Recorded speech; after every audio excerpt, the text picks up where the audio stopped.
Hello guys, welcome back to sociology classes BA part third. आज का topic है हमारा सत्ता तथा उसके प्रकार। ओके, सत्ता तथा उसके प्रकार, authority and its types. Okay,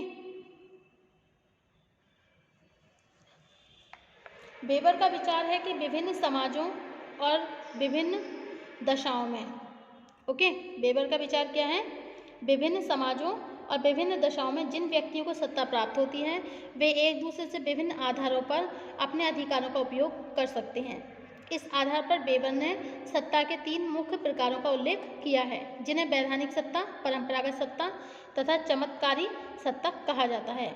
सत्ता के इन तीनों प्रकार को इस प्रकार समझा जा सकता है। ओके, तो सत्ता के 3 कारण हैं। उससे पहले हम सत्ता की प्रकार जानने से पहले सत्ता की अवधारणा जानेंगे। सामान्य रूप से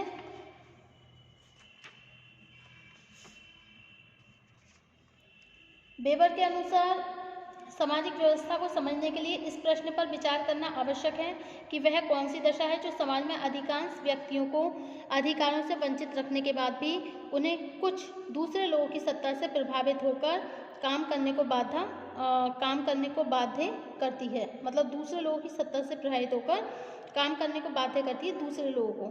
ठीक है, in other word we can say that जिस व्यवस्था में, दूसरे शब्दों में, जिस व्यवस्था में अधिकांश व्यक्तियों का कोई अधिकार, मतलब जिस व्यवस्था में अधिकांश व्यक्तियों को कोई अधिकार नहीं मिलते, उन्हें हम क्यों स्वीकार कर लेते हैं। वेबर ने इन प्रश्नों का उत्तर सत्ता की अवधारणा के आधार पर ही स्पष्ट किया है।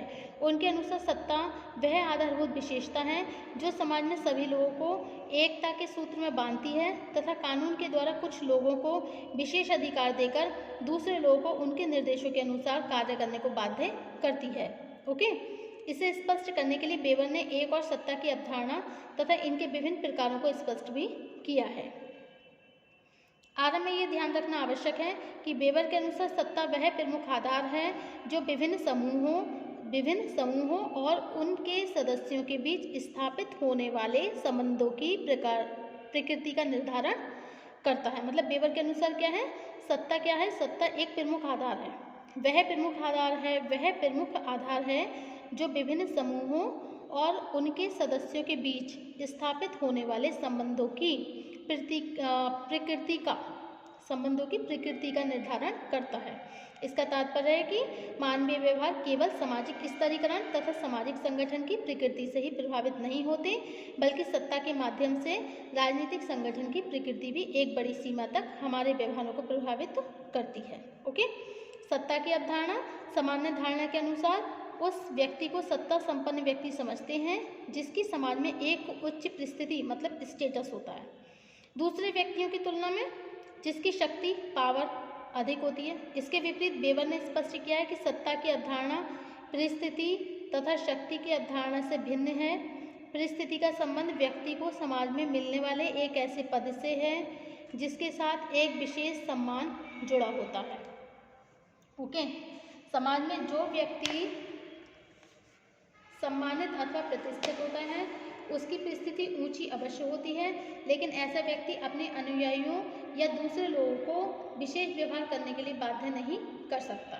इस कारण परिस्थिति की अवधारणा सत्ता से भिन्न है, क्योंकि सत्ता में कुछ ऐसे अधिकारों का समावेश होता है जिनके द्वारा दूसरे व्यक्तियों को एक विशेष ढंग से व्यवहार करने के लिए बाध्य किया जा सके। ओके, सत्ता की शक्ति और प्रकृति, इन दोनों में भिन्नता होती है, यद्यपि इन दोनों के बीच एक घनिष्ठ संबंध है। शक्ति को परिभाषित करते हुए वेबर ने लिखा है, अन्य व्यक्तियों के व्यवहारों को उनकी इच्छा के विरुद्ध भी प्रभावित करने की क्षमता को शक्ति कहा जाता है। ठीक है, इस प्रकार यदि कोई व्यक्ति अपनी इच्छा के अनुसार दूसरे लोगों, मतलब कुछ दूसरे लोगों को प्रभावित करने और उन्हें एक विशेष ढंग से व्यवहार करने के लिए बाध्य करने की क्षमता रखता है, तो इसे उस व्यक्ति की शक्ति कहा जाता है। ओके,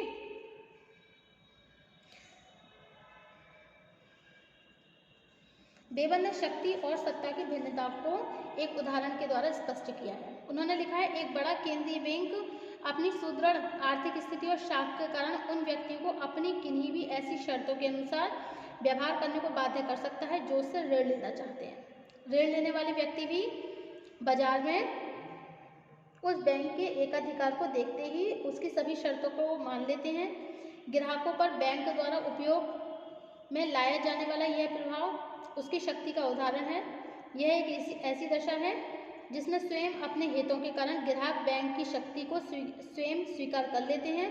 खेल और कार्यक्रम में भी अनेक दूसरे व्यक्ति उस व्यक्ति की शक्ति को स्वीकार कर लेते हैं जिसमें अपने प्रभाव को स्थापित करने की एक विशेष क्षमता होती है। दूसरी ओर एक प्रशासक लोगों के व्यवहारों को प्रभावित करने के लिए जब एक विशेष आदेश देता था तब इसे मानना या न मानना लोगों की इच्छा पर निर्भर नहीं होता था, बल्कि वो आदेश के अनुसार व्यवहार करने के लिए बाध्य होते थे। ओके, इस कारण यह है कि प्रशासक को कानून अथवा प्रभुता संपन्न संस्था जैसे सरकार द्वारा ऐसे अधिकार मिले होते हैं जिनकी अवहेलना को अपराध के रूप में देखा जाता है। इस आधार पर वेबर ने निष्कर्ष दिया कि सत्ता एक ऐसी दशा है जिसमें शासक और शासितों के बीच आदेश देने और उनका पालन करने के लिए वैधानिक संबंधों का समावेश होता है। ओके,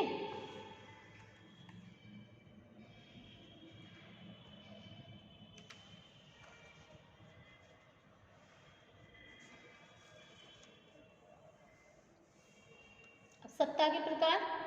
फर्स्ट है आपका सत्ता के प्रकार, लीगल अथॉरिटी और वैधानिक सत्ता, चमत्कारी सत्ता और परंपरागत सत्ता। लीगल अथॉरिटी, ट्रेडिशनल अथॉरिटी और तीसरा क्या है, करिस्मेटिक अथॉरिटी। ओके, तो फर्स्ट आता है आपका वैधानिक सत्ता। वेबर के अनुसार वैधानिक सत्ता वह है जो राज्य द्वारा बनाए गए कानूनों के द्वारा कुछ लोगों को शक्ति का उपयोग करने का विशेष अधिकार देती है।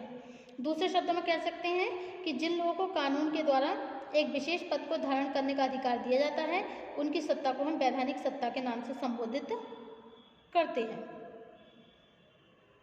वेबर के अनुसार नौकरशाही अथवा अधिकारी तंत्र वैधानिक सत्ता का सबसे प्रमुख उदाहरण है।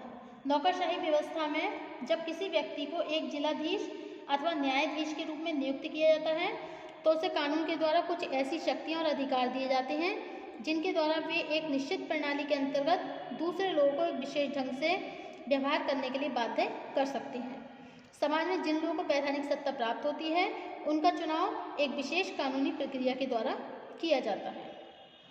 ओके, अब सेकंड है आपकी परंपरागत सत्ता। परंपरागत सत्ता वो है जो किसी व्यक्ति को परंपरा के द्वारा स्वीकृत पद पर आसीन होने के कारण कुछ विशेष अधिकार सौंपती है।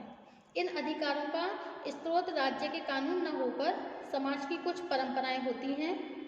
सत्ता के इस रूप को स्पष्ट करते हुए रेमंड एरो ने लिखा है कि परंपरागत सत्ता वह है जो विशिष्ट गुणों की परंपरा के विश्वास पर आधारित होती है तथा जिसे एक लंबे समय से लोगों द्वारा स्वीकार किया जाता रहा है।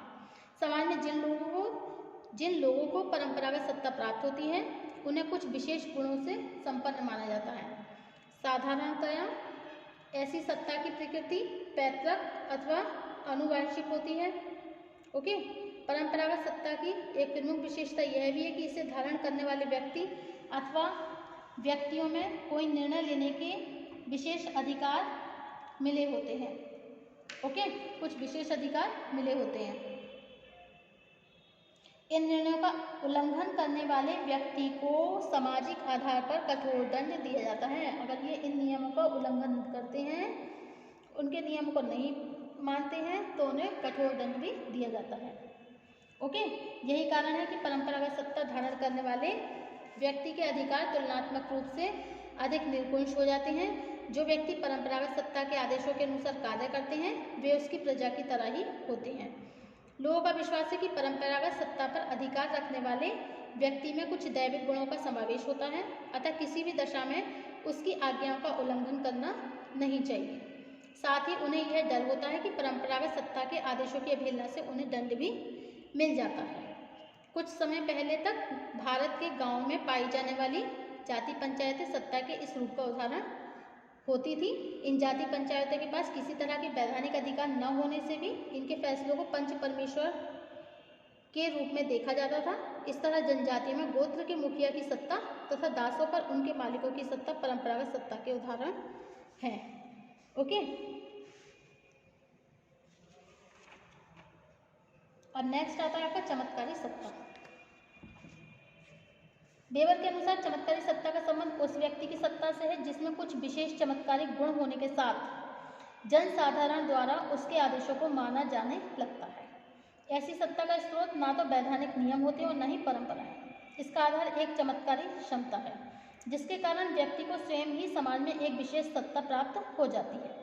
व्यक्ति की चमत्कारी शक्ति चाहे वास्तविक हो अथवा काल्पनिक, उसकी सत्ता में विश्वास रखने वाले लोग ये मानते हैं कि उस व्यक्ति में ऐसी कोई दैवीय शक्ति है जिसकी सहायता से सभी तरह की सफलताएं प्राप्त की जा सकती हैं।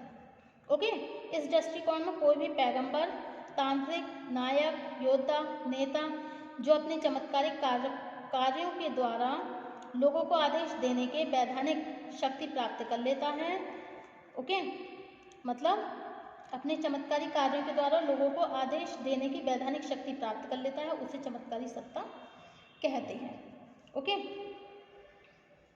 सत्ता के विभिन्न प्रकारों तथा उनके लक्षणों की विवेचना करने के साथ वेबर ने उन दशाओं का भी उल्लेख किया है जो समाज में एक विशेष प्रकार की सत्ता को स्थायी रखने में योगदान करती हैं। ओके, सर्वप्रथम जिन लोगों के पास सत्ता होती है उनकी संख्या कम होने के साथ ही वे अधिक संगठित रहते हैं। अपनी नीतियों को गोपनीय बनाए रखने के लिए वे अपनी सत्ता को स्थायी बनाए रखने में सफल हो जाते हैं। ओके, अंत में सत्ता पर अधिकार रखने वाले लोग किसी न किसी आधार पर यह प्रमाणित करने का प्रयत्न करते रहते हैं कि वे जो कुछ भी कर रहे हैं वे जन सामान्य के हित में है। यही वे दशाएं हैं जो जन साधारण को एक विशेष सत्ता को मान्यता देने की प्रेरणा देते रहते हैं। Okay, thank you for watching my YouTube channel. Thank you so much. Next topic होगा हमारा हिस्टोरिकल एक्सप्लेनेशन ऑफ अथॉरिटी, सत्ता की ऐतिहासिक विवेचना। Thank you.